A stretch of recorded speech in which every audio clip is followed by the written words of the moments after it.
Hi, my name is Rich Hunter, and I was never enough until I discovered the power of thought to change reality. It was the great Thomas Paine who, in 1776, wrote in his seminal writing, Common Sense, he said, "I choose not to be a common man. It's my right to be uncommon, if I can.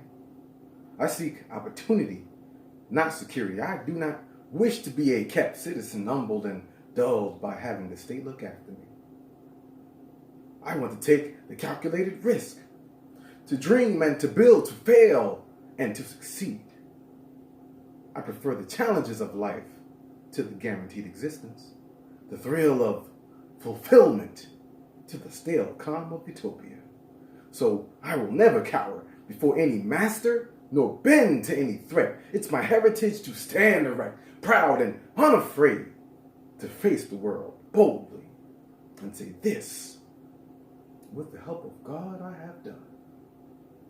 Yeah, you see, Thomas Paine said, I choose not to be a common man. It's a choice.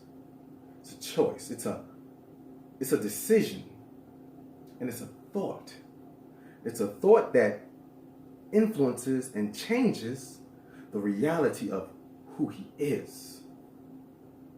I'm reflecting on the words of the great Les Brown when he said, "You get in life not what you want.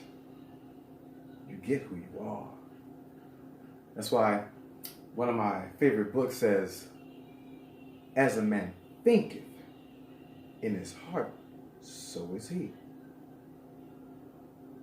As a man thinketh, so is he. Which is to say, he is as he thinketh. Who he is, how he is, and in the long term, the conditions surrounding the life of he equals as he thinketh. Yeah, it's been said, wherever we are in life, at some point, we made an appointment to be there. Yeah. I was never enough until I discovered the power of thought to change reality.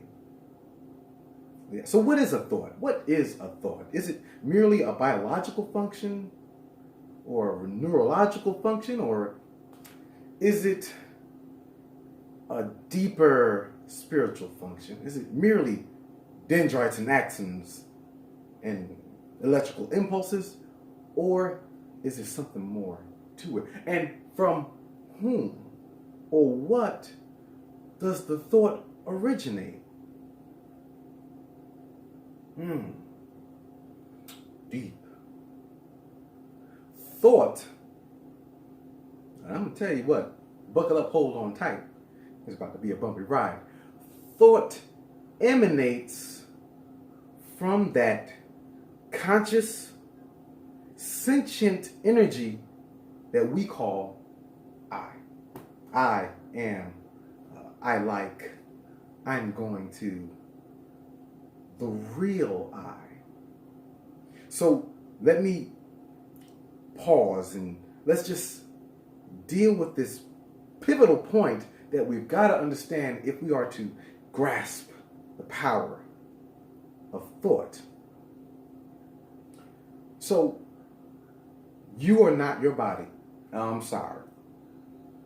I know it's a popular idea, because, you can feel me, I see me, so this body must be me. No, you're not your body.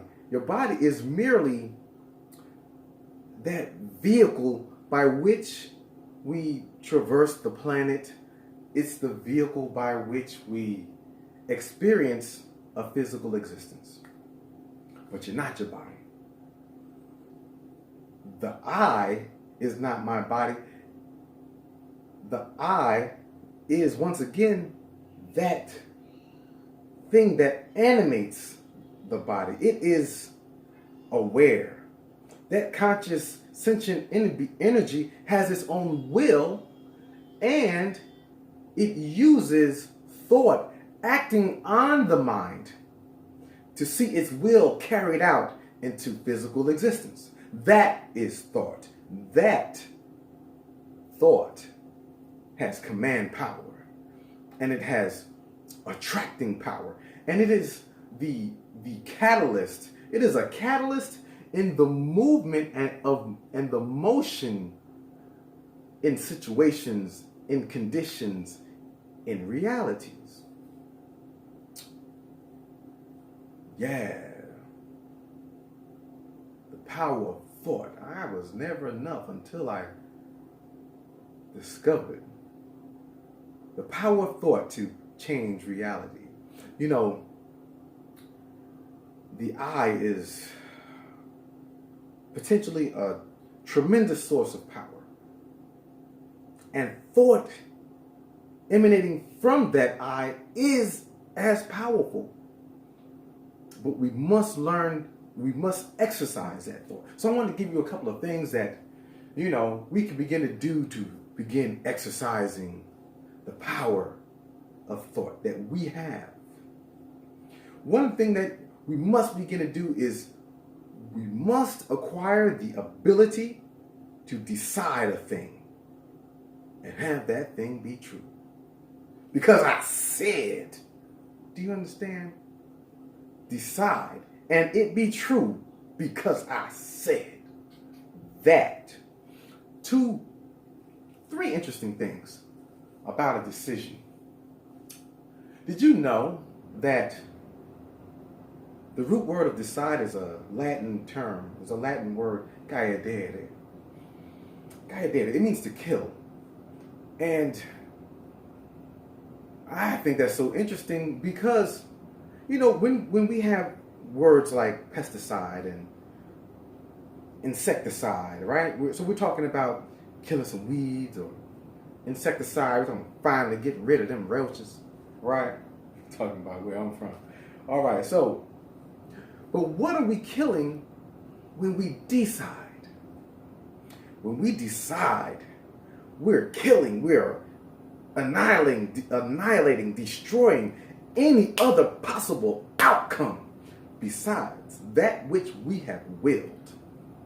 It is the ability to focus, to kill all distractions. There is but one outcome, and that's what I said. It is pushing the will through so that our will becomes reality. The other really interesting thing about a decision is that it's actually a command. It's a command on the universe. It's a command. Once again, because I said, I command. It was a great Ralph Waldo Emerson who reflected that. He said, once you make a decision, the universe conspires to make it happen.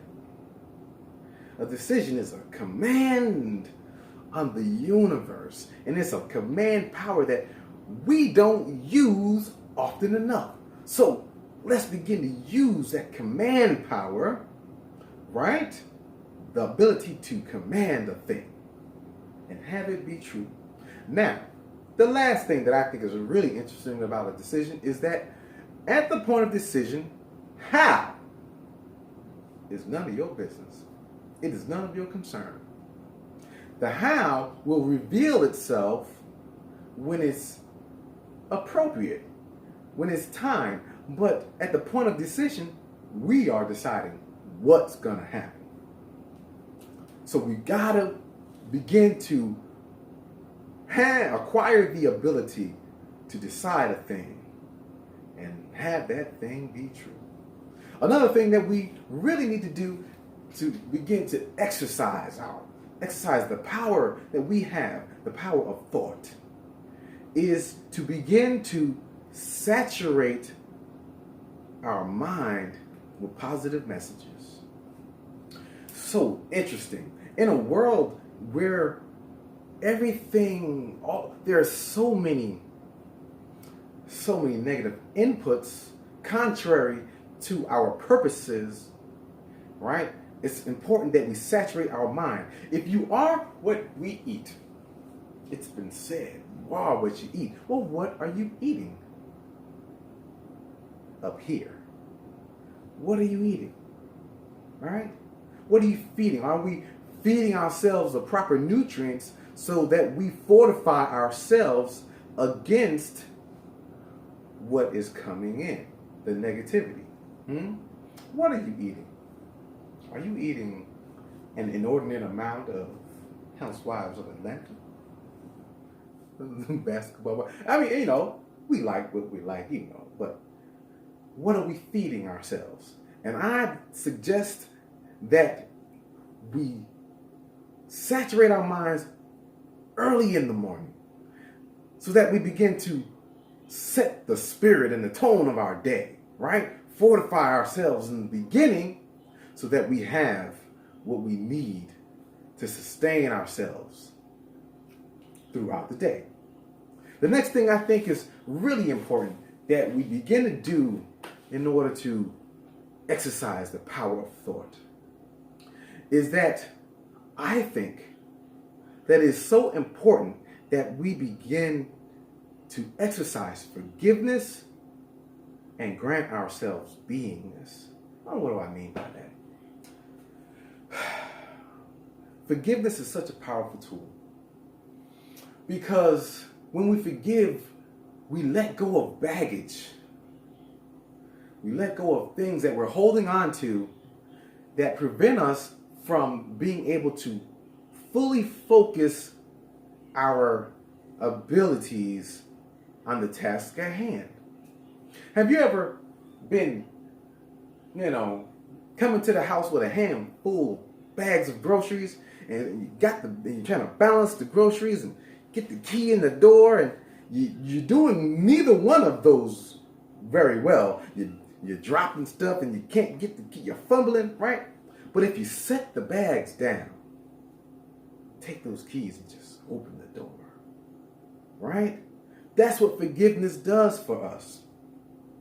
It gives us the edge. I had a business partner one time and she did something that I held on to that. I was bitter about that thing. And I held on to it and I just felt like she did me wrong. The business didn't work out right. The business after, it went down, and she wound up leaving and the business tanked. And I held on to that. I started another business, but I held on to that. And I finally got tired and I said, I'm not going to hold on to this anymore. I've got to forgive. And in my new business, after I was able to let that go, my performance began to increase.